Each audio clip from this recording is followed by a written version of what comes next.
हन्ता सन्तानहन्तारो यत्पादाम्बुजरेणवः यानां तान्निजाचार्यान् प्रणमामि मुहुर्मुहुः यदनुग्रहतो जन्तुः सर्वदुःखातिगो भवेत् तमहं वन्दे श्रीमद्वल्लभनन्दनम् अज्ञानतिमिरान्धस्य ज्ञानाञ्जनशलाकया चक्षुरुन्मीलितं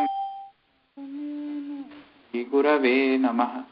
नमामि हृदये शेषे लीलाक्षिराब्धिशायिनं लक्ष्मीसहस्रलीलाभिः सेव्यं कलानिधिं चतुर्भिश्च त्रिभिस्तथा षड्भिर्विराजते योऽसौ पञ्चधारदये मम। चलो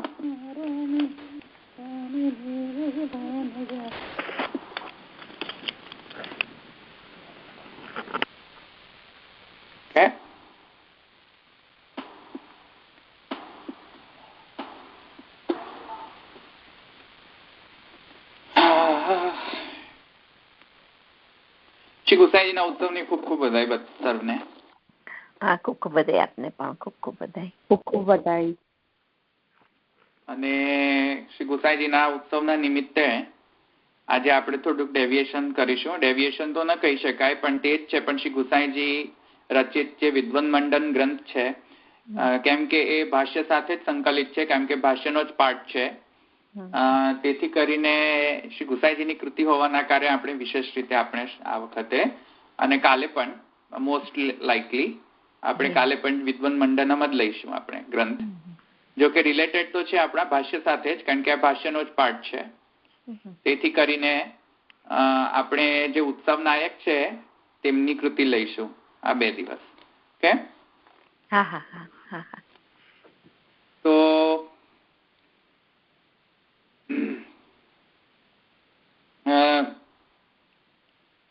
ઇન્ટ્રોડક્શન તો હું નથી આપતો વિદ્વન મંડનનો અત્યારે, કેમ કે પાછું ઇન્ટ્રોડક્શનમાં બહુ સમય જતો રહેશે, એટલે આપણે સીધા આપણે ટોપિક પર જ આવીએ, આપણા વિષય ઉપર જ આવીએ. તો ઘણા બધા વિષયો છે, જેમ કે શ્રી ગુસાઈજીએ ઘણા બધા વાદોનું ખંડન કરેલું છે, નિરસન કરેલું છે, અને એમાંનો જે વધારે જે વાદોનું જે ખંડન અહીંયા કરવામાં આવ્યું છે મોસ્ટલી તે માયાવાદ રિલેટેડ વધારે છે. તો જો કે ખાલી માયાવાદ સુધી સીમિત નથી તેમનો ખંડન, ઘણા બધા બીજા અન્ય વાદોનું પણ તેમણે ખંડન કરેલું છે, જે ભેદ સહિષ્ણુ અભેદથી જે વિરુદ્ધ જતા હોય તે, જેમ કે વિરુદ્ધ ધર્માશ્રયત્વ, નિત્ય લીલા જે છે, લીલા નિત્યત્વવાદ, તો એનું પણ તેમને સ્થાપન કરેલું છે. તો વિશેષ રૂપેણ એ બધા વધારે વાદ સ્થાપિત કરેલા છે, ને જે માયાવાદ રિલેટેડ જે છે, જેમ કે જીવ વ્યાપકત્વવાદ નિરસન, એવા ઘણા ખરા માયાવાદી રિલેટેડ જે વાત છે, પ્રતિબિંબવાદ ઇત્યાદિ બધા વાદોનો તેમણે વિશેષ રૂપેણ નિરસન પણ કરેલો છે. હવે એમની શૈલી છે, એમની નિરસન કરવાની, અને એમાં તમને સર્વેને જ્ઞાત જ હશે કે શ્રી ગિરધરજી જે છે તે પોતે પૂર્વ પક્ષી બન્યા હતા, તેથી શ્રી ગિરધરજી એમને પૂર્વ પક્ષ કરતા, શ્રી ગુસાઈજી તેમને એવી રીતે અધિકરણના સ્ટાઇલથી તેમણે આ ગ્રંથ પાછો કરેલો છે. તો અધિકરણ ક્લિયર હોવું જોઈએ. અધિકરણ ક્લિયર ન હોય તો વાત સંભવ નથી. તેમાં જ અહીંયા શ્રી ગુસાઈજીએ જે છે તે જે ગિરધરજી શ્રી ગિરધરજી તે શંકા કરતા, પૂર્વ પક્ષ કરતા, તેનું નિરસન પણ કરતા ગયા શ્રી ગુસાઈજી. અને વિદ્વન મંડન એક એવો ગ્રંથ છે કે જેમાં આ સર્વ કાંઈ ઉપલબ્ધ છે. તો વિદ્વન મંડનનો સીધે સાધો અર્થ એ છે કે જે વિદ્વાનો જે છે, વિદ્વાન એટલે કે જે વેદ ઇત્યાદિ શાસ્ત્રાદિ જે છે તેમનામાં જે વિદ્વાન છે તેમનામાં પણ જે મંડન જે છે, વિદ્વાનોનો જે આભૂષણ છે જેનાથી તે મંડિત થાય છે, તે એવો ગ્રંથ જે છે એ વિદ્વન મંડનમ ગ્રંથ. કે સમજમાં આવ્યું ને? તો એ આભૂષણવત છે. વિદ્વાનો સર્વ કાંઈ પરિધાન કરશે જ્ઞાન રૂપ, એમાં પણ જે એની આભા જે છે તે આભૂષણોની વધુ હોય છે. એવી જ રીતે વિદ્વાનો બધા જ ગ્રંથોનું અવગાહન કરશે, પણ તેમાં પણ જે સારવત જે છે તે વિદ્વન મંડન છે. તો એ રીતે આપણે અહીંયા જોવાનું છે. તો શ્રી ગુસાઈજીની કૃતિ છે, જે મેં તમને કહ્યું જેમ એવી રીતે, અને શ્રી ગિરધરજી તે પૂર્વ પક્ષી બન્યા છે. વાદ શૈલીથી કરેલો છે, એનો મતલબ છે કે અધિકરણની શૈલી છે અહીંયા પણ. એટલે અણુભાષ્યમાં પણ જે ભાષ્યકાર જે છે અધિકરણ શૈલી વાપરે છે, એ રીતે જ અહીંયા પણ છે. કે થોડો વાદ શૈલી પણ છે એમ, પણ જે સ્ટાઇલ સ્ટ્રક્ચર જે છે આખો પાછો અધિકરણ જ છે. તો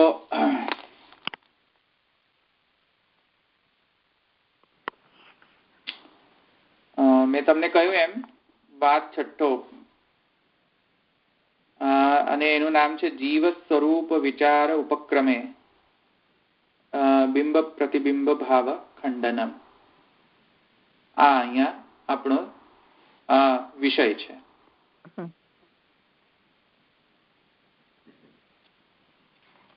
હવે અહીંયા જો મેં તમને કહ્યું અધિકરણનો સ્ટાઇલ છે, એનો અર્થ એ નથી કે બધા અધિકરણોનું નામ પણ હોવા જોઈએ.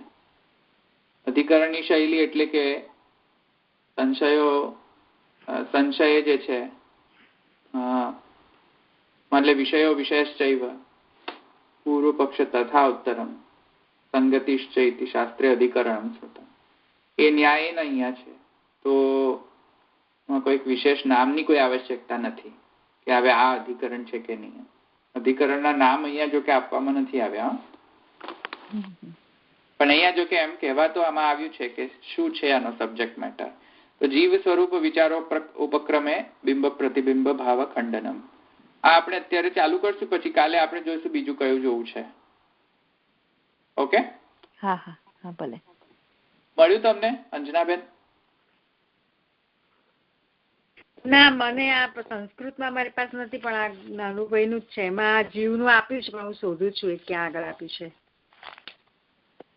ઓ, એટલે નાનુભાઈ ગુજરાતીમાં લખેલું છે? હા, આખો ટ્રાન્સલેટ કર્યું છે. એમાં સંસ્કૃતની પેલી એ આપી હોય, કારિકાઓ હોય, ને પછી આખો વાદ ને બધું ગુજરાતીમાં છે. બહુ સરસ રીતે એમણે પણ. કઈ છે ભાવના વેબસાઇટમાં છે? એ હવે મને નથી ખબર કે વેબસાઇટમાં છે કે નહીં, પણ મારી પાસે બહુ વર્ષો જૂની આ કોપી છે એટલે. અચ્છા. મને સ્કેન કરીને મોકલાવજો. ખબર નહીં સ્કેન કે પુસ્તક જો મોકલાઈ શકો તો હું સ્કેન અહીંયા કરી લઉં, સોફ્ટ કોપી. તો તમને પુસ્તક હું ચોક્કસ મોકલી આપું, કારણ કે સ્કેન કરવાનું મારી પાસે નથી કંઈ. તો હું તમને પુસ્તક મોકલી આપું, તમે કરીને પછી જ્યારે તમને ટાઈમ મળે ત્યારે પાછું મોકલજો. હા હા હા, એટલે સ્કેન કરું તો આ બધાને અવેલેબલ રહે ને એટલે. હા ચોક્કસ, એ મોકલી આપીશ તમને હું. Okay, very good. તો આપણે શરૂ કરીએ.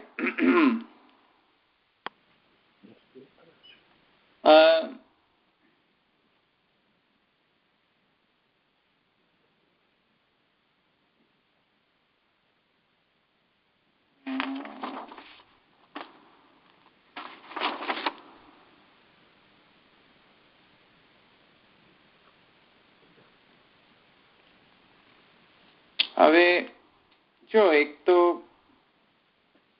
માયાવાદની અંદર એક એવો સ્ટેન્ડ લેવામાં આવ્યો છે માયાવાદની અંદર, અને એ સ્ટેન્ડની અંદર એમ કહેવામાં આવે છે કે અવિદ્યાથી જ સર્વ કાંઈ થયું છે, ઇન્ક્લુડિંગ જગતોત્પત્તિ અને જીવોત્પત્તિ. તો તો જો અવિદ્યાથી જ બધું જ અહીં ઉત્પન્ન થયું હોય તો જીવ અને બ્રહ્મ વચ્ચે આત્યંતિક અભેદ સિદ્ધ થશે.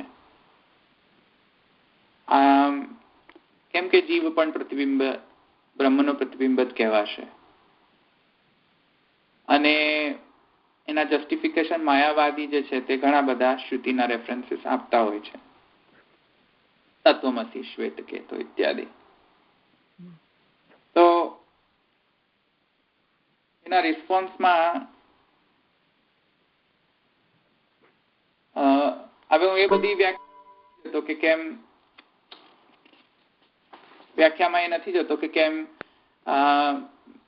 જે માયાવાદી જે છે તે બ્રહ્મના નિર્વિશેષત્વ, નિર્વિકારત્વ, નિરાકારત્વ ઇત્યાદિ જે છે, નિર્ગુણત્વ અને આત્યંતિક અભેદમાં કેમ એવો સ્ટેન્ડ લે છે. કેમ કે બધાને સર્વ વિદિત જ છે. હવે કેમ કે મેં તમને પહેલા પણ સમજાવ્યું હતું કે જો બ્રહ્મનું કર્તૃત્વ પ્રાપ્ત થાય, બ્રહ્મ જો સાકારત્વ પ્રાપ્ત થાય, બ્રહ્મનો સગુણત્વ પ્રાપ્ત થાય તો બ્રહ્મમાં નિત્યત્વનો ભંગ થાય, બ્રહ્મના એકત્વનો ભંગ થાય, બ્રહ્મના એક હોમોજાઇનિટીને નો ભંગ થાય અને બ્રહ્મમાં આપ્તકામત્વ ઇત્યાદિ જે ગુણો જે છે તેનો લોપ થાય. અને તેના કારણે માયાવાદીને તેવો સ્ટેન્ડ લેવો પડે છે કે બ્રહ્મમાં બધા જ જે ક્વોલિટીઝ છે જે છે તે બધી જ ક્વોલિટીઝ નેગેટિવ ક્વોલિટીઝ છે. કોઈ પણ પોઝિટિવ ક્વોલિટીઝ એક્ઝિસ્ટ નથી કરતી બ્રહ્મમાં. કેમ કે તેમને બ્રહ્મને સાચવવો છે એટ ધ કોસ્ટ ઓફ લીલા. તેમને લીલાને એટલી બધી ઇમ્પોર્ટન્સ નથી આપી કેમ કે મૂલતઃ તે જે છે તે જ્ઞાન મૂલક છે. અને વેદનો તે સિદ્ધાંત એવો નથી. વૈદિક સિદ્ધાંત જે છે તે કર્મ, જ્ઞાન અને ભક્તિ સર્વ કાંઈ બ્રહ્મમાં સમન્વિત કરવા માંગે છે. માયાવાદ જે છે તે કર્મના ગૌણત્વને સિદ્ધ કરે છે, જ્ઞાનના પ્રધાનત્વને સિદ્ધ કરે છે, જ્ઞાનને પ્રાધાન્ય આપે છે અને ભક્તિને પણ ગૌણ જ સિદ્ધ કરે છે. કેમ કે કર્મ અને ભક્તિ એમનો એ અર્થ છે કે કર્મ અને ભક્તિ તે જ્ઞાનનો અંગ છે. મૂળતઃ જીવનો જે મુખ્ય ઉદ્દેશ્ય જે છે તે જ્ઞાન પ્રાપ્ત કરવું અને ઐક્ય પ્રાપ્ત કરવું. હવે એ ઐક્ય અહમ બ્રહ્માસ્મિ હોય કે તત્વમસી હોય તો એ મૂળતઃ તેમની એક બેકગ્રાઉન્ડમાં ચાલતી એક પ્રોસેસ છે, થિયરી છે. એ ચાલતી થિયરીની અંદર, એ બેકગ્રાઉન્ડની અંદર આ બધા સર્વ કાંઈ જે વાદો જે છે તેમના એઝ એ અંગ તરીકે આવતા હોય છે. કે જેમ કે અવિદ્યાકૃતમ સર્વમિતિ વિચાર, બધું કાંઈ અવિદ્યાકૃત જ છે. કેમ કે હવે જો બ્રહ્મ કંઈ કરી નથી શકતો, બ્રહ્મમાં કોઈ પણ ગુણો પ્રાપ્ત નથી થતા, બ્રહ્મ કાંઈ પણ ગુણ વગરનો છે, તો પછી આ જગત ઉત્પત્તિ કેમ થઈ? આ જગતની ઉત્પત્તિ કેમ થઈ? આ જીવની ઉત્પત્તિ કેમ થઈ? અને તેમને તે હેન્ડલ કરવા માટે શ્રુતિનો બલાત્કાર રૂપેણ અર્થ કરવો પડતો, ઇનકન્સિસ્ટન્ટ, અસમન્વિત અર્થ કરવો પડતો હોય છે. અને એના કારણે તેમને એ પણ કહેવું પડતું હોય છે કે આ સર્વ કાંઈ જગતનો કર્તા જે છે, કર્ત્રી જે છે, તે બ્રહ્મ ન હોઈ શકે, તે તો ખાલી માત્ર માયા જ હોઈ શકે. અને ત્યાં માયાનો પણ જે સીમિત અર્થ તેમણે લીધો છે તે બસ માત્ર અવિદ્યા રૂપા માયા જ કન્સિડર કરેલી છે. જ્યારે વેદ ના ઘણા બધા શ્રુતિઓ એમ કહે છે કે માયાનો અર્થ એટલો એક માત્ર અવિદ્યા નથી થતો, સર્વભવન સામર્થ્ય રૂપા માયા અને યોગ માયા પણ પ્રાપ્ત થાય છે. ભગવાનની એક અલૌકિક શક્તિ છે જેના કારણે ભગવાન સર્વ કાંઈ કર્તુમ અકર્તુમ અન્યથા કર્તુમ સામર્થ્ય ધરાવે છે. સર્વભવન સામર્થ્ય એટલે કે એકમાંથી અનેક થવાની જે શક્તિ જે છે તે બ્રહ્મની છે. તો માયાવાદીનો આ સ્ટેન્ડ જે છે એના કારણે તેમને માયાને વચ્ચે લાવવી પડતી હોય છે. અને એ માયાને લાવીને તેમનો તે જ જે આત્યંતિક અભેદવાદ હતો, કેવલાદ્વૈતવાદ હતો, તે પોતે સ્વયમેવ જે તેનો આઘાત કરે છે. કેમ કે સ્વયમેવ તેનો વિચ્છેદ કરે છે. કેમ કે હવે જેમને માયાની જરૂર પડતી હોય છે, જગત અને બ્રહ્મ વચ્ચે આત્યંતિક અભેદ સિદ્ધ કરવાના એટલા બધા પ્રયાસો પછી પણ તેમને માયારૂપી એક દ્વૈત તો એમને જરૂર પડતું જ હોય છે. તો હવે એ બધું બેકગ્રાઉન્ડમાં રાખીને હવે આપણે આને સમજીએ. તો ત્યાં અહીંયા જે પ્રશ્ન ચાલે છે કે જો બધું જ કઈ અવિદ્યાકૃત જ હોય તો જીવ પણ અવિદ્યાકૃત જ બનશે. જગત તો અવિદ્યાકૃત જ છે, પણ જીવની પણ અવિદ્યાકૃત તત્વ જે છે પ્રાપ્ત થશે. તો જીવનો શું સ્વરૂપ છે એ તેમાં એક વાદ માયાવાદીનો એ છે કે જીવ પ્રતિબિંબવાદ.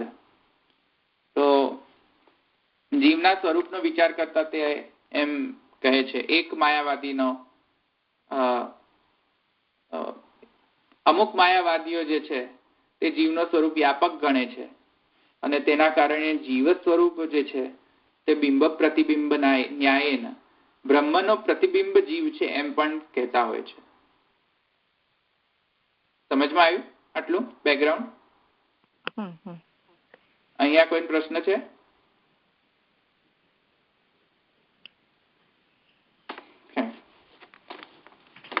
એને બેકગ્રાઉન્ડમાં રાખીને હવે આપણે જોઈએ, જો પૂર્વમ જીવ સ્વરૂપમ વિચારણીયમ. પહેલા આપણે જીવ સ્વરૂપનો વિચાર કરી ચૂક્યા. મેં તમને લીધો નથી, 5માં છે, આપણે 6માં છીએ. યસ્ય સા શક્તિ તત્ર ન તાવત બ્રહ્મ પ્રતિબિંબો જીવ ઇતિ પક્ષો યુક્તિ સહ.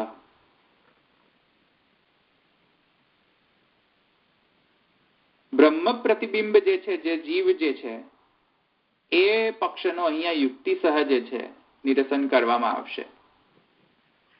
એ જીવ જે છે બ્રહ્મનો પ્રતિબિંબ છે. હવે આનો અર્થ તો તમને સમજ્યા ને? જીવ બ્રહ્મવાદ જે આપણે લઈ ચુક્યા છે ઘણી બધી વખત. જીવ બ્રહ્મવાદ, જીવ બ્રહ્મવાદ જે છે તેમાં અવચ્છેદવાદ પણ છે, પ્રતિબિંબવાદ પણ છે, અને બીજો કયો વાદ છે? અવચ્છેદ, પ્રતિબિંબ, આભાસવાદ. આભાસવાદ, એક્ઝેક્ટલી, વેરી ગુડ. તો આભાસવાદ, અવચ્છેદવાદ અને પ્રતિબિંબવાદ, આ 3 સ્કૂલ્સ છે ને માયાવાદના. એમાંના જે પ્રતિબિંબવાદ જે છે તે અહીંયા લઈ રહ્યા છે. એટલે એટલું ધ્યાનમાં રાખજો કે આભાસવાદ નથી અને અવચ્છેદવાદ પણ નથી.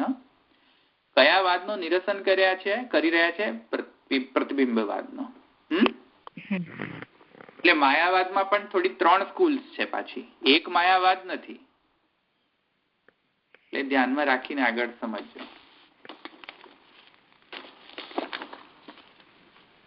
શું કહે છે જુઓ? પ્રતિબિંબવાદની અંદર જીવ પણ બ્રહ્મ પ્રતિબિંબ છે.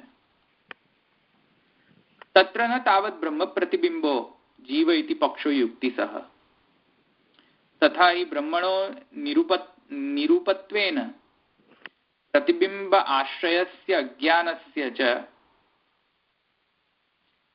અસ્વચ્છત્વેન ક્વ કસ્ય પ્રતિબિંબઃ સ્યાत्.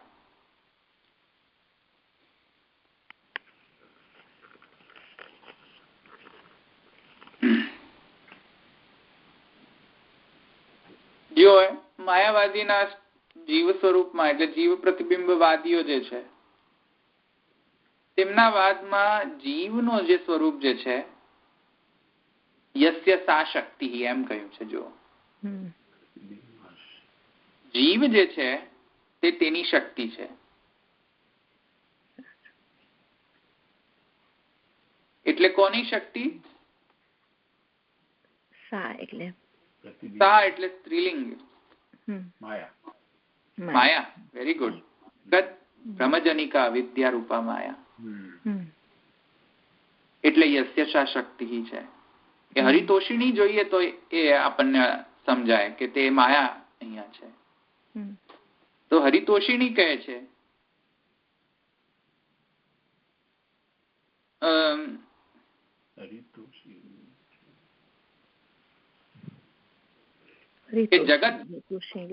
સંતોષ કરવો એમ હરિતોષી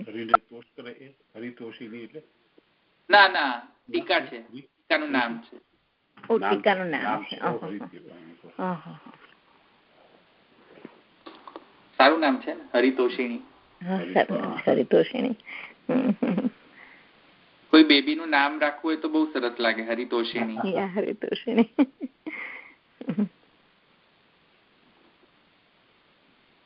તો થોડું મોટું લાગે, જોકે ઇન્ડિયામાં તો વાંધો ના આવે, અહીંના લોકો બહુ જરા અઘરું પડે. અહીંયા અઘરું પડે, લોકો બધા ગંદા નામ કરી દેતા હોય. હા સોરી. તો જગત બ્રહ્મોત્પાદિકા રૂપા માયા, હા યસ્ય સા શક્તિ, એટલે તત્ર ન તાવત બ્રહ્મ પ્રતિબિંબો જીવ ઇતિ પક્ષો યુક્તિ સહ. પ્રતિબિંબો જીવ ઇતિ પક્ષમ નિરાકુર્વંતી. જીવ કોણ છે? બ્રહ્મ પ્રતિબિંબ છે. એવો જે વાદ જે છે તે પ્રતિબિંબવાદીઓનો વાદ છે. એ લોકોના વાદ પ્રમાણે જીવ જે છે બ્રહ્મનો પ્રતિબિંબ જ છે.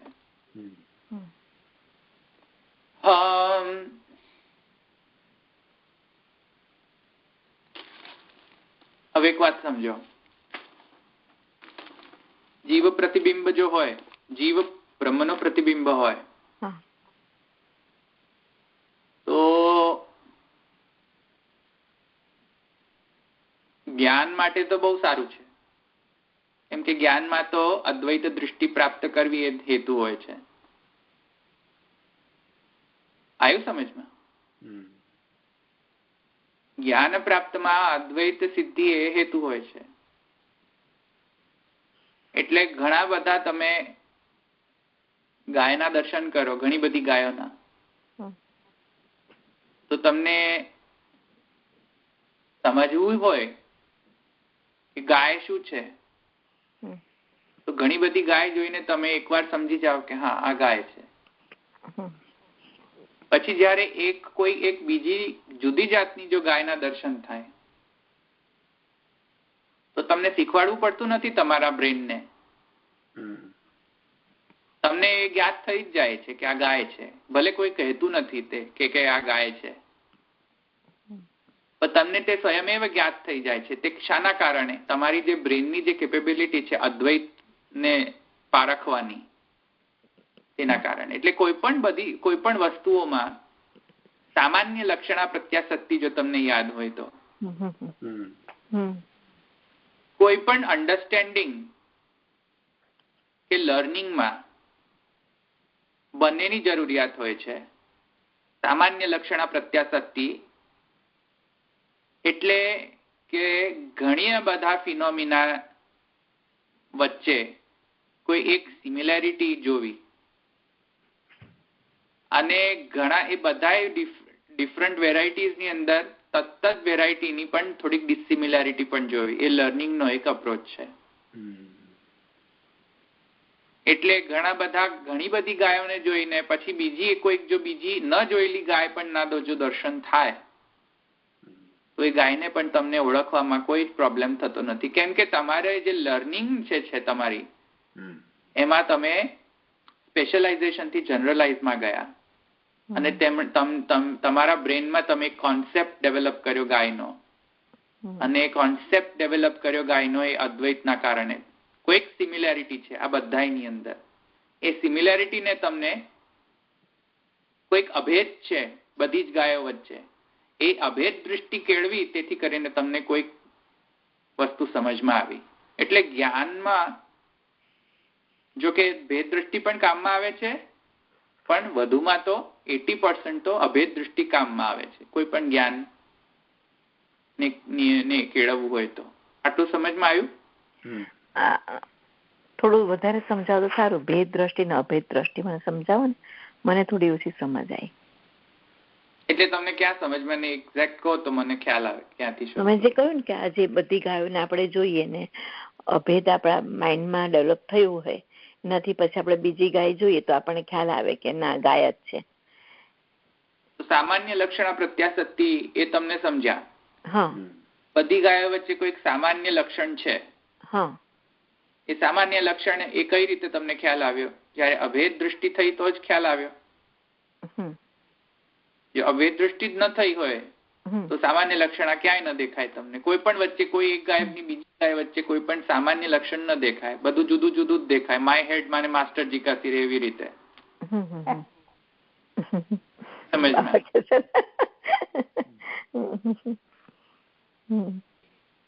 અદ્વૈત છે.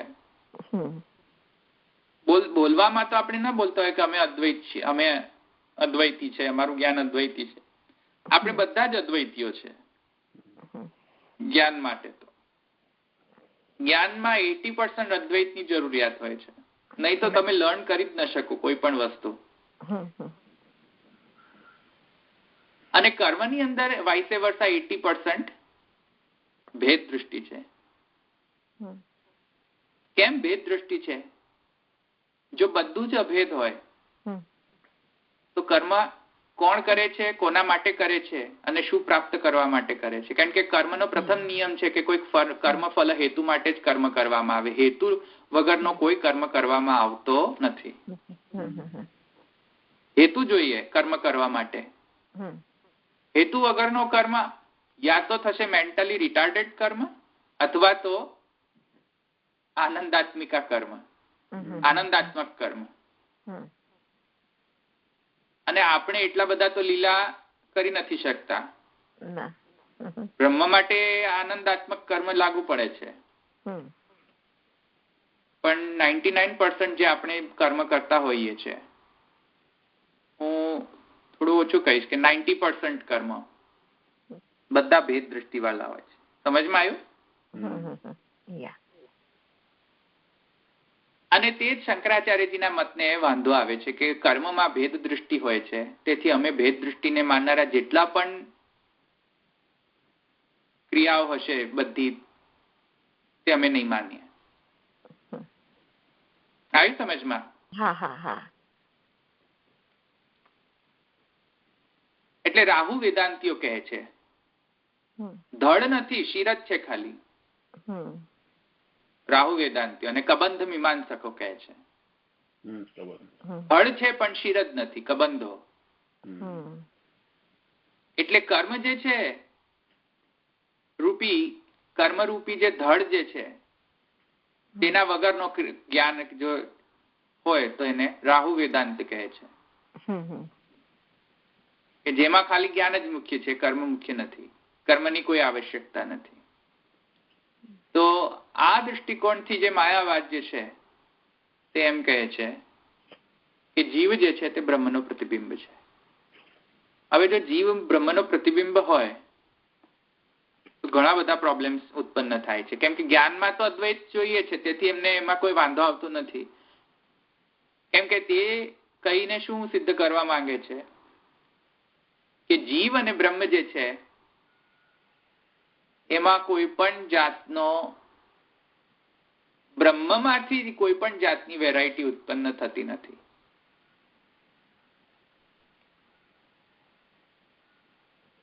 બ્રહ્મમાંથી કોઈ પણ પ્રકારની વેરાયટી, કોઈ પણ પ્રકારના ગુણ અને કોઈ પણ પ્રકારના આકારો જે છે તે બ્રહ્મમાંથી ઉત્પન્ન નથી થઈ શકતા, ઇન્ક્લુડિંગ જીવ. તેથી જીવનો સ્વરૂપ શું કયો? જીવનો સ્વરૂપ એમણે સિદ્ધ કર્યો કે બ્રહ્મનો તે પ્રતિબિંબ છે, જલચંદ્રવત. જલચંદ્રવત કેવી રીતે? કે ચંદ્ર જે હોય એ જલમાં એનો શેડો પડે, અને જલ અને ચંદ્ર વચ્ચે જો ચારણી રાખીએ તો એક જ ચંદ્રના કેટલા બધા નાના નાના ચંદ્રો પ્રકટ થાય જલની અંદર. આવ્યું સમજમાં? હા, પ્રતિબિંબવાદી એમ કહે છે જલ જે છે માયા છે, ચંદ્ર સ્વયમેવ નિર્ગુણ બ્રહ્મ. અને જે જલની અંદર પડતા જે જુદા જુદા છિદ્રો જે છે, જલની અંદર જે નાના નાના જે ચંદ્રો પ્રકટ થાય છે છિદ્રને કારણે, ચારણી જે છે માયા છે. હા, ચારણી માયા છે. અને બ્રહ્મ ચંદ્ર જે છે તે બ્રહ્મ છે અને છિદ્રો જે છે તે જીવ છે. સમજમાં આવ્યું? એટલે છિદ્ર નહીં પણ જે છિદ્રમાંથી જે પ્રકટ થયેલું રૂપ છે તે છિદ્ર રૂપી છિદ્ર એક્ઝેક્ટ છિદ્ર તો તે જીવ છે એમ કે. અને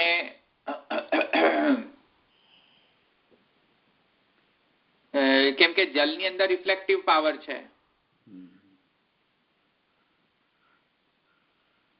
તો અહીંયા પ્રતિબિંબ એમ પણ કહે છે કે કોઈક પ્રતિબિંબ છે કે જે રિફ્લેક્ટ કરે છે. બ્રહ્મનો પડતો પ્રતિબિંબ, બ્રહ્મનો જે પ્રતિબિંબ જે છે તે જીવ છે એમ કહે છે. હવે જો એ જ જીવ હોય તો જેવી રીતે બિંબ જેવો બિંબ તેવો જ પ્રતિબિંબ પ્રકટ થવો જોઈએ. એટલે જે બ્રહ્મ કરે તે જ જીવને કરવું પડશે. કારણ કે પ્રતિબિંબ બિંબના આધાર પર રહે છે. બિંબથી કંટ્રોલ થાય છે પ્રતિબિંબ. તમે જો બિંબની ઈચ્છા પ્રમાણે પ્રતિબિંબ વર્તન કરશે. આવ્યું સમજમાં? તો ઈચ્છા સ્વાતંત્ર્યનું શું? સમજમાં આવે છે?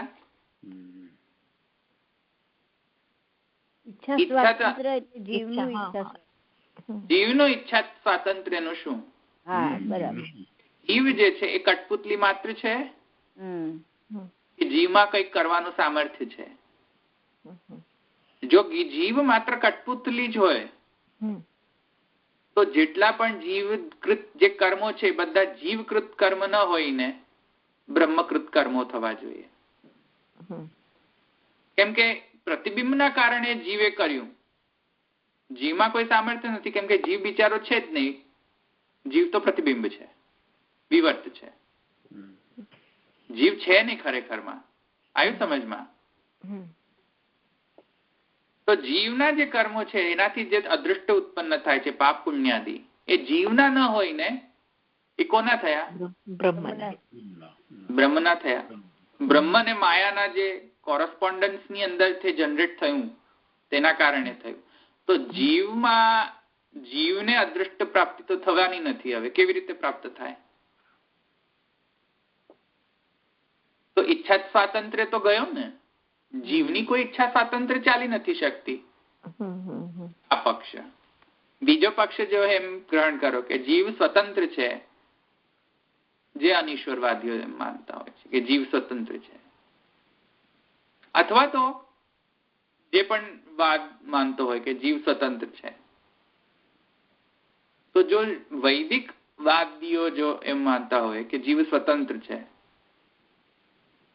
તો સાધુ કર્મ કારયતિ અસાધુ કર્મ કારયતિ. એ શ્રુતિ એમ કહે છે કે જીવમાં જે સાધુ કર્મ કરવાનું સામર્થ્ય તે પણ એ જ કરાવે છે, સારા કર્મો પણ એ જ કરાવે છે, ખરાબ કર્મો પણ એ જ કરાવે છે. એનો બાદ આવશે.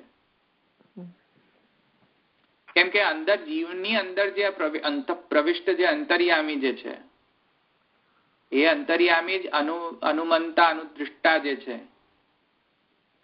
અને ભોગતા ઇત્યાદિ ઉપદૃષ્ટા અનુમંતા ભોગતા ઇત્યાદિ જે છે તે અંતર્યામીથી જ પ્રાપ્ત થાય છે. જ્યાં સુધી અંતર્યામી એને કન્સેન્ટ ના આપે ત્યાં સુધી તો જીવ કરતો જ નથી, કાંઈ પણ કરી શકતો જ નથી. તો દ્વાસ ઉપરના સયુજા સખાયો સમાનમ વૃક્ષમ પરિશસ્વ જાતે. એ શ્રુતિ એમ કહે છે કે જીવરૂપ જે છે કર્મનો ભોગ કરે છે અને બીજો જે પક્ષી જે છે અંતર્યામી તે બસ માત્ર કર્મ ભોગ કરતો જીવને સાક્ષી બધ. તો હવે જીવને કર્મફલ પ્રાપ્તિ થવી કે થવા દેવી જોઈએ કે ન થવા દેવી જોઈએ? જો ઈચ્છા સ્વાતંત્ર્ય ન હોય જીવનું, પણ જીવ જેટલા પણ કર્મો છે તેનાથી જે ઉત્પન્ન થતા જે અદૃષ્ટ છે તે અદૃષ્ટ જીવ પર ન લાગુ થઈને બ્રહ્મ પર લાગવા જોઈએ. અને જો એમ માનતા હોય કે ઈચ્છા સ્વાતંત્ર્ય છે જીવનો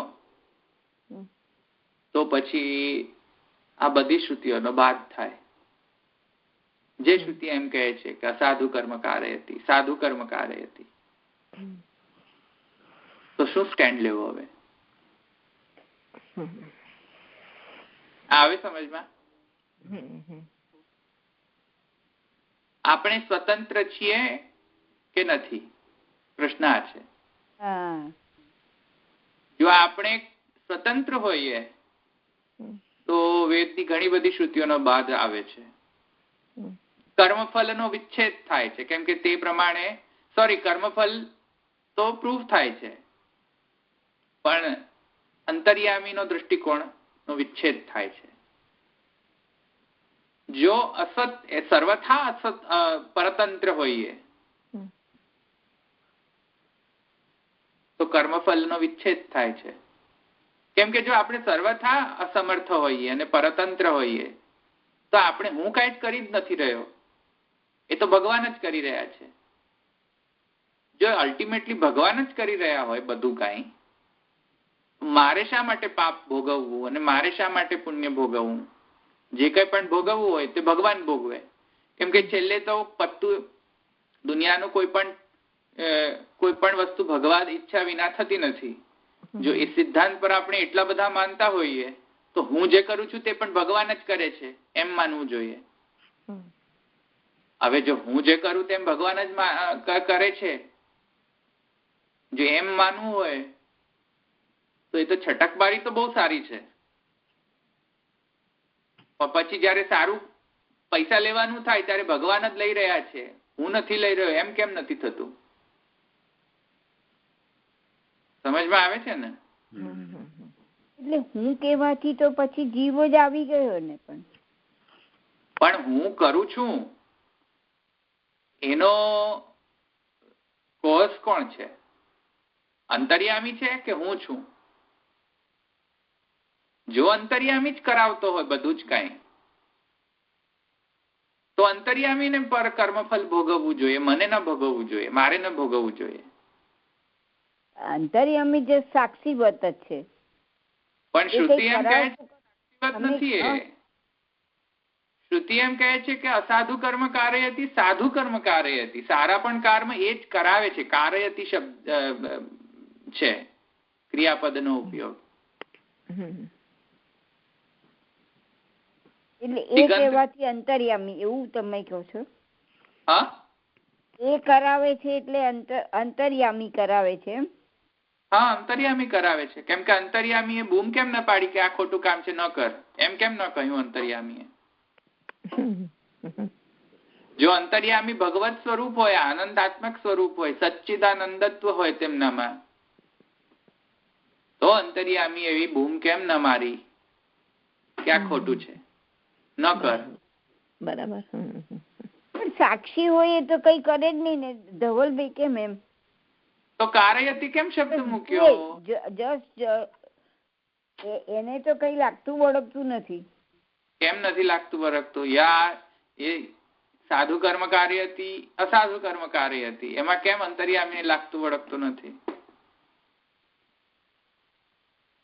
કારયતિ શબ્દ છે જુઓ, તે જ બધું સારા કર્મ કરાવે છે, તે જ બધા ખરાબ કર્મ કરાવે છે. હવે એને મારે શું માનવું? એનું અર્થ કઈ રીતે કરશો? આવે જ સમજમાં? હા, એ મને નથી ખબર પડતી સંસ્કૃતની એ રીતનું. ઓકે. નહીં, એટલે કારયતિ શબ્દ એના અર્થમાં છે કે કરાવે છે. અચ્છા. કરાવવું હોય ને, કેવું હોય તો કારયતિ કહેવાય. અને અમે કરી રહ્યા છીએ એના માટે જુદો તિગંત આવે. કારયતિ શબ્દ, કારયતિ જે છે તિગંત, કરાવવું બીજા દ્વારા. અચ્છા, બીજા દ્વારા કરાવવું, કરાવે છે એમ. કરવું નહીં, કરાવે છે. કરાવવું, બરાબર. તો સાધુ કારયતિ, સારા કર્મ કરાવે છે. અસાધુ કર્મ કારયતિ, ખરાબ કર્મ પણ તે જ કરાવે છે.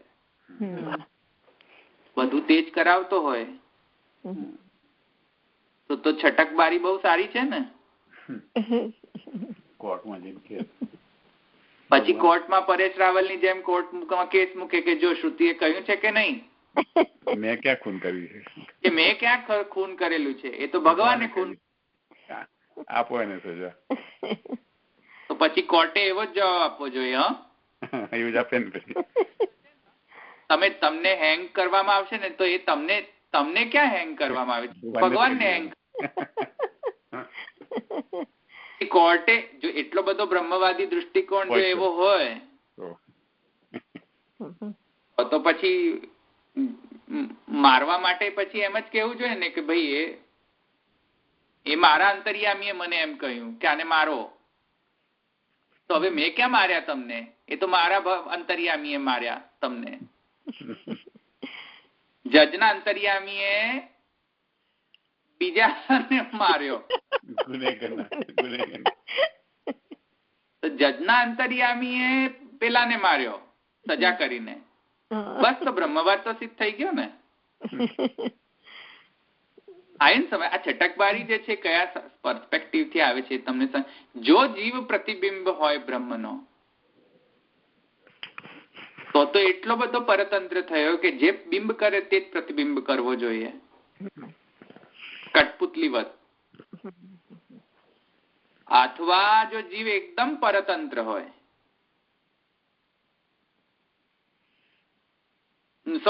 સ્વતંત્ર હોય તો આ શ્રુતિ કઈ કામની જ નથી. સમજમાં આવ્યું આટલું? મહાપ્રભુજીનો એ સિદ્ધાંત છે કે જીવ અને બ્રહ્મ વચ્ચે ન તો આત્યંતિક ભેદ છે અને ન તો આત્યંતિક અભેદ પણ. જીવ અને બ્રહ્મ વચ્ચેનો જે રિલેશનશિપ છે ભેદ સહિષ્ણુ અભેદ તાદાત્મ્યવાદ છે. સમજમાં આવ્યું? એટલે મહાપ્રભુજીના વાદની અંદર આવો બધો પ્રોબ્લેમ જનરેટ નથી થતો કે જે આત્યંતિક અભેદ છે તો હું જે કરું છું એ બધું બ્રહ્મ જ કરે છે, તેથી મને કઈ ન થવું જોઈએ. ઇનફેક્ટ મને જે હું પણ જે છે પણ એક્ઝિસ્ટન્ટ નથી, નોન એક્ઝિસ્ટન્ટ હું પણ છે. અને જો એટલો બધો ભેદ દૃષ્ટિકોણ હોય, આત્યંતિક ભેદવાદી જો હોય તો વેદ ની અંદર એમને જવાની કઈ છે, કેમ કે વેદ એમ કે છે કે ભાઈ અભેદ છે. તત્વમસી શ્વેત કહેતો અહમ બ્રહ્માસ્મિ. તો એક તરફ વેદ એમ કહે છે કે અભેદ છે, એક તરફ વેદ કહે છે કે અભેદ છે, એક તરફ એમ કહે છે કે ભેદ છે. મહાપ્રભુજીનો સ્ટેન્ડ છે, બંનેનો સમન્વય છે. મહાપ્રભુજી કહે છે કે ઉપાદાન કારણ તયા અભેદ, અંશાંશીવાદ તયા ભેદ. સમજમાં આવ્યું? જીવ બ્રહ્મનો અંશત્વેનો અંશ હોવાના કારણે એ પર્સપેક્ટિવ થી તો ભેદ છે, પણ જીવ અને બ્રહ્મ ઉપાદાન કારણ તયા one and the same thing છે. સમજમાં આવ્યું? એક્સેપ્ટ વન થિંગ કે જીવની અંદર જીવ ગુપ્તાનંદ છે બટ આનંદાત્મક નથી. સમજમાં આવ્યું ને આટલું? હવે અહીંયા હવે આગળ જજો કે આટલું સમજમાં ને. ઇમ્પેક્ટ જુઓ તમે. જો પ્રતિબિંબ ગણીએ જીવને તો કેટલો મોટો પ્રોબ્લેમ જનરેટ થાય. સમજમાં આવ્યું ને? શકાય જીવ બ્રહ્મનો પ્રતિબિંબ. જીવ નોન એક્ઝિસ્ટન્ટ થઈ જશે. જો જીવ મિથ્યા થઈ જાય તો જીવ ભક્તિ જ ન કરી શકે. જીવનું જ જો મિથ્યાત્વપણું સિદ્ધ થાય તો જીવ ભગવત ભક્તિ કરી જ નહીં શકે. સમજમાં આવે? કેમ કે મમકાર ક્યાંથી લાવશે અને અહંકાર ક્યાંથી લાવશે ભક્તિ માટે ઉપયોગી? ભક્તિમાં તો ઉપયોગ અહમ ને મમ છે, વેરી ઇમ્પોર્ટન્ટ. એ ક્યાંથી લાવશે? કારણ કે એ તો મિથ્યા છે. સમજમાં આવ્યું ને આટલું? મહાપ્રભુજી કહે છે અહમ મમ મિથ્યા નથી, સત્ય છે પણ આર્ટિફિશિયલ છે. સમજમાં આવ્યું આટલું? આર્ટિફિશિયલ છે પણ સત્ય છે, નેચરલ નથી અહમ. હા, આર્ટિફિશિયલ છે. આર્ટિફિશિયલ કેમ છે? કેમ કે પ્રકૃતિ અને પુરુષના સમાગમથી જનરેટેડ અહંકાર થાય છે. સમજમાં આવ્યું ને? એટલે તે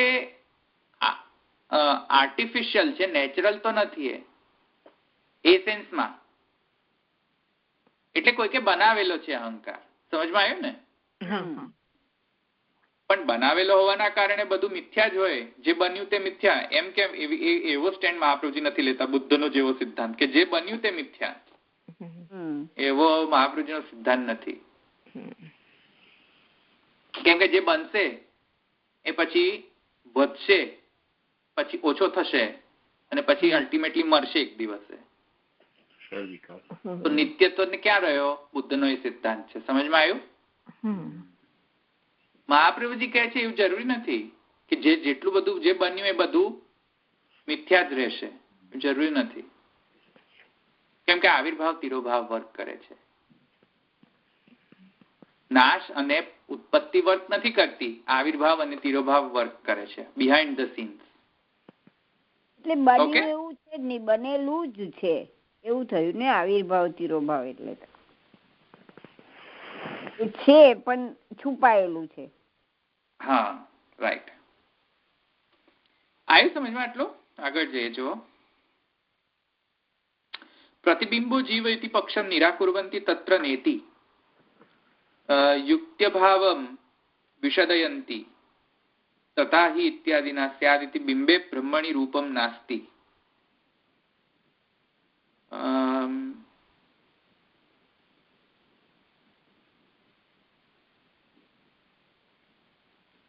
જો શું કહે છે? બ્રહ્મણો નિરૂપત્વેન પ્રતિબિંબાશ્રયસ્ય અજ્ઞાનસ્ય ચ અસ્વચ્છત્વેન ક્વ કસ્ય પ્રતિબિંબ સ્યાત. વેરી ઈઝી છે. શું લોજિક કરે છે શ્રી ગુસાઈજી? શ્રી ગુસાઈજી એમ કહે છે કે બ્રહ્મણો નિરૂપત્વેન, તમે એમ કહ્યું કે બ્રહ્મ નિરાકાર છે. માયાવાદીએ શું કહ્યું? કે બ્રહ્મ નિરાકાર છે. અરે ભાઈ, જો નિરાકાર વસ્તુ હોય તો એનો પ્રતિબિંબ કઈ રીતે પડે?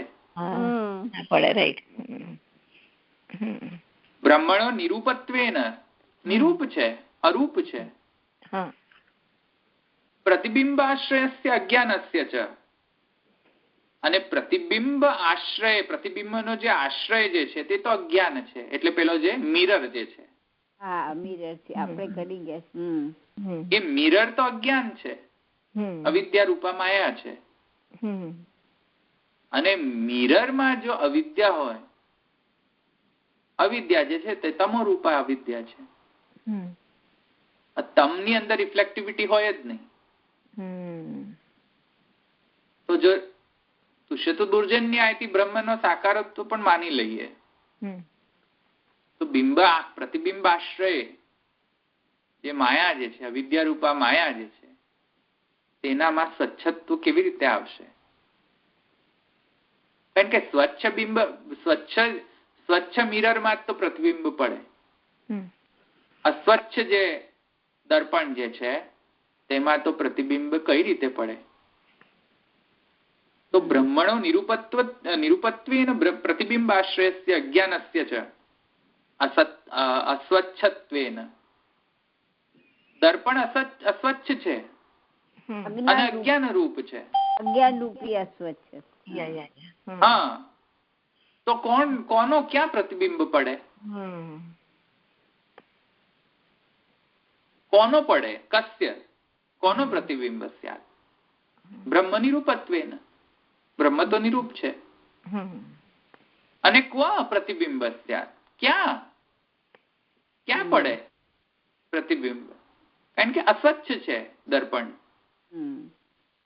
રૂપવત એવ પ્રતિબિંબ નિયમાત. જે રૂપવાન હોય તેનો જ તો પ્રતિબિંબ થાય એવો નિયમ તો લોકમાં સિદ્ધ છે.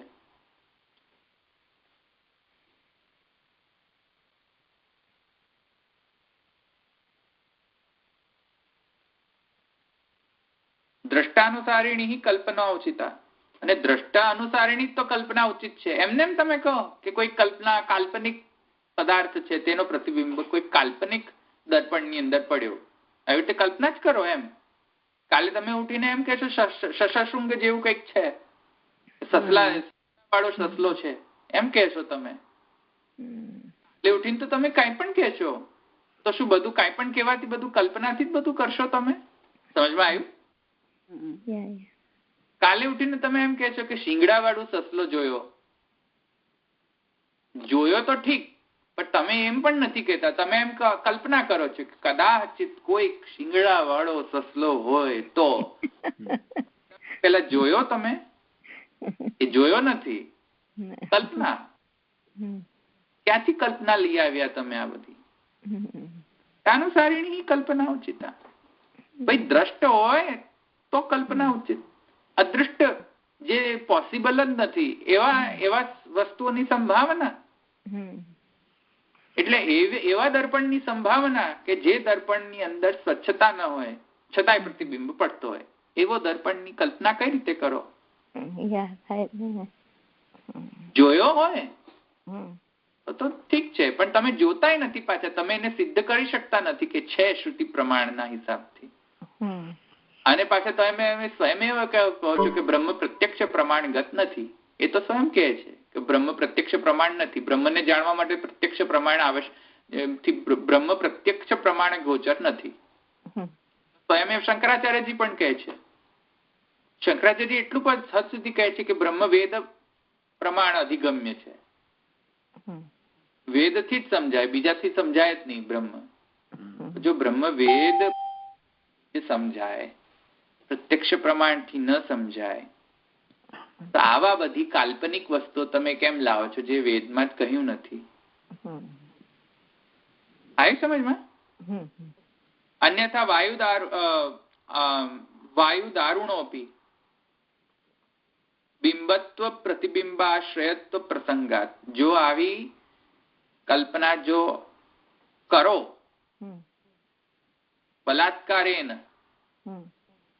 બલાત્કારત્વેન જો કલ્પના પણ કરો તો હું એમ કહું એક કલ્પના કે વાયુમાં પણ પ્રતિબિંબ થાય છે અને દારૂ એટલે કે લાકડામાં પણ પ્રતિબિંબ થાય છે. ચલો માનશો?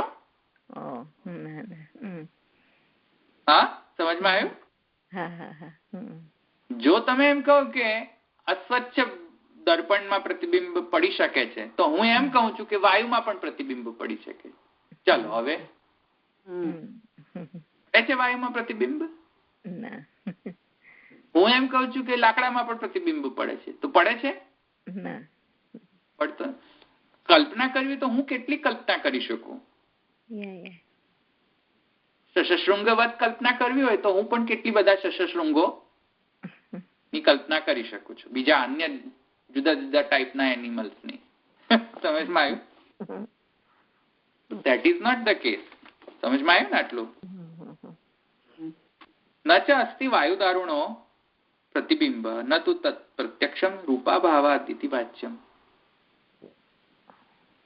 ગંગાધર ભટ્ટી છે, એટલે હું I am shifting from one to another. જે મને યોગ્ય લાગે છે તે લઉં છું. એટલે પછી કહે છે નનું દર્પણાદ અવકાશ પ્રતિબિંબો દ્રશ્યતે. હવે જુઓ થર્ડ પ્રોબ્લેમ શું કહી શ્રી ગુસાઈજીએ, કે જેનો જે બિંબ હોય અને જે પ્રતિબિંબ હોય અને પ્રતિબિંબનો જે આશ્રય એટલે દર્પણ. પ્રતિબિંબનો આશ્રય અને બિંબ આ બંને વચ્ચે અવકાશ હોવો જોઈએ, તો જ પ્રતિબિંબ પડે, નહીં તો પ્રતિબિંબ પડે જ નહીં. અવકાશ એટલે સ્પેસ. તો પ્રતિબિંબ નો આશ્રય એટલે કે દર્પણ અને બિંબ એટલે જેનો પ્રતિબિંબ પડી રહ્યો છે તે ઓરિજિનલ વસ્તુ, એ બંનેની વચ્ચે જો સ્પેસ જ ન હોય જરા પણ, તો ના પડે. તો રિફ્લેક્શન પડે કઈ રીતે? જરાય સ્પેસ નથી. ચાલો તો રિફ્લેક્શન કઈ રીતે પડે? રિફ્લેક્ટિવિટી કઈ રીતે આવે? સ્પેસ જ નથી. Light cannot travel. There is no possibility to travel for light to travel. There is no space. So reflection કેવી રીતે આવે? પડે કેવી રીતે reflection? સમજમાં આવ્યું? યા રિફ્લેક્ટિવિટી જ નહીં આવે. હવે તમે એમ જો કહેતા હોય કે જગત અને બ્રહ્મ વચ્ચે આત્યંતિક અભેદ છે, ભેદ લાવો તો એ ખોટું. તો જો પ્રતિબિંબવાદ તમે ગ્રહણ કરતા હો તો તમે ઇનડાયરેક્ટલી ભેદવાદ ગ્રહણ કર્યો અને તમારો અભેદવાદ તમે પોતાની જાતે જ તમે ખંડિત કર્યો. કેમ કે અવકાશ રૂપી ભેદ તમારે બિંબ અને પ્રતિબિંબ આશ્રય વચ્ચે જે ગ્રહણ કર્યો તમે એ દ્વારા તમે દ્વૈતનો તો તમે એલિમેન્ટ કન્સિડર કર્યો ને ત્યાં તમારા જ વાદમાં. કેમ કે અવકાશ કોણ છે? અવકાશ માયા પ્રતિબિંબ રૂપા છે કે બિંબ રૂપા છે? જો અવકાશ બ્રહ્મ રૂપા હોય તો કોઈ પોઈન્ટ જ નથી પ્રતિબિંબનો. કેમ કે વળી પાછું મારે ક્વેશ્ચન પૂછવું પડશે કે બ્રહ્મ કેમ અવકાશ રૂપ થયો? તો તે વખતે બ્રહ્મ જ કરતા થશે, માયા કરતી નહીં થાય. જો એ અવકાશ માયા રૂપી હોય વળી પાછો તો પછી માયામાં જ પ્રતિબિંબ પડે છે, માયાના જ આકાશમાં. એ કઈ રીતે પોસિબલ થાય? સમજમાં આવ્યું? પોસિબલ જ નથી. એટલે માયા જુદી, બ્રહ્મ જુદો, અવકાશ જુદું, એમ ત્રણ વસ્તુનો દ્વૈત ગ્રહણ કરવો પડશે. તમારા લોકો બી સર્વમ ખલુ ઇદમ બ્રહ્મ તો માને છે, પછી એ બધું બ્રહ્મ રૂપે માને તો શું વાંધો આવે? નહીં, સર્વમ ખલ્વિદમ બ્રહ્મ જે છે એમાં ખરેખર બધું બ્રહ્મ જે છે એવું નથી માનતા. તે એમ કહે છે કે બ્રહ્મનો બધો ખરેખર વિવર્ત છે. સર્વમ ખલ્વિદમ બ્રહ્મ, હા, બ્રહ્મનો જ તો વિવર્ત છે બધું જ. સમજમાં આવ્યું? સમજમાં તો આવે, પણ મને એમ કે એ પણ એમનામાં એક એ તો છે જ કે બધું બ્રહ્મ રૂપે છે એવું. બ્રહ્મ રૂપે છે પણ કઈ રીતે? ઉપાદાન કારણ તયા તો નહીં ને. અચ્છા, આપણે ઉપાદાન કારણ તયા એમ કહીએ છીએ કે સર્વમ ખલ્વિદમ બ્રહ્મ.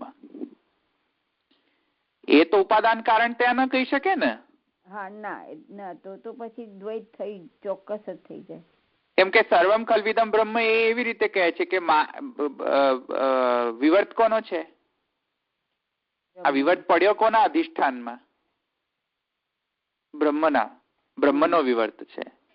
બ્રહ્મનો વિવર્ત છે, રાઈટ. તેથી કરીને સર્વ બધું કાંઈ જે છે બ્રહ્મનો વિવર્ત છે. તેથી સાચું જ છે ને, સર્વમ ખલ્વિદમ બ્રહ્મ. અચ્છા, એ રીતે એ લોકો લે. અચ્છા, હા. વિવર્ત કોનો છે? સાપ હોય તો દોરડું હોય તો સાપ રૂપી વિવર્ત પ્રકટ થાય. દોરડું જ ન હોય તો સાપ થાય? ના. દોરડું અહીંયા કોણ છે? બ્રહ્મ છે. તો બ્રહ્મના જ કારણે તો વિવર્ત પ્રકટ થાય ને. બ્રહ્મ ન હોય તો વિવર્ત પ્રકટ થાય? ના થાય. તો સર્વમ ખલ્વિદમ બ્રહ્મ સાચું જ છે. બધું કઈ બ્રહ્મ જ છે. એમાં ઊહ કરી દો થોડુંક એક કે સર્વમ ખલ્વિદમ બ્રહ્મ એટલું જ નહીં પણ સર્વ બધું કાંઈ બ્રહ્મનો વિવર્ત છે. બરાબર. કારણ કે મધ્વાચાર્યજી આનો જ અર્થ બીજો કરશે. કારણ કે મધ્વાચાર્યજી ભેદવાદી છે. તો ત્યાં મધ્વાચાર્યજી પણ આનો અર્થ તો કરે જ છે. માને છે કે સર્વમ ખલ્વિદમ બ્રહ્મ. સારી રીતે માને છે. પણ ઊહ શું કરે છે કે સર્વમ ખલ્વિદમ બ્રહ્મ એવી રીતે કે એ નિમિત્ત કારણ છે, ઉપાદાન કારણ નહીં.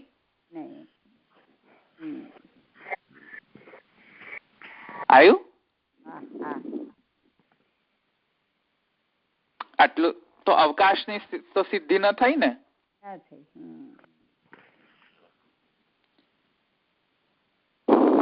અહીંયા રાખીએ, આટલું સમજવા હોય ને. જો આટલું સમજો છો પછી આગળ બહુ વધારે માથાકૂટ કરવાની કોઈ જરૂર નથી. સાંભળવું પડશે ફરી વાર. સાંભળવું પડશે ફરી વાર. અચ્છા, સાંભળવું પડશે. મને એમ કે આ એકદમ ઇઝીએસ્ટ સેશન હતો. પણ એકદમ આપણે બ્રહ્મવાદની દ્રષ્ટિથી જોયા કરતા હોઈએ ને એટલે જરાક.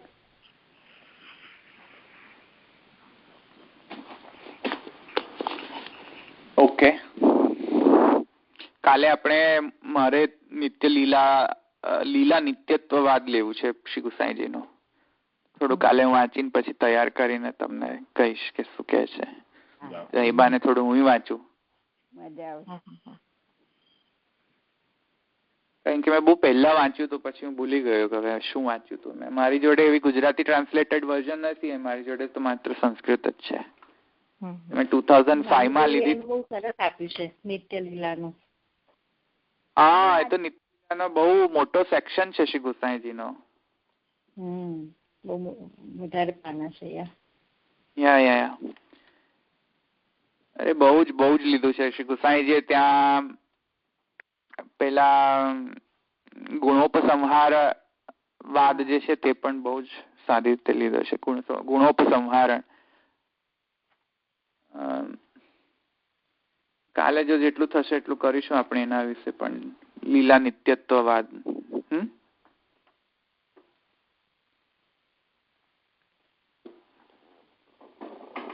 અહીંયા રાખીએ.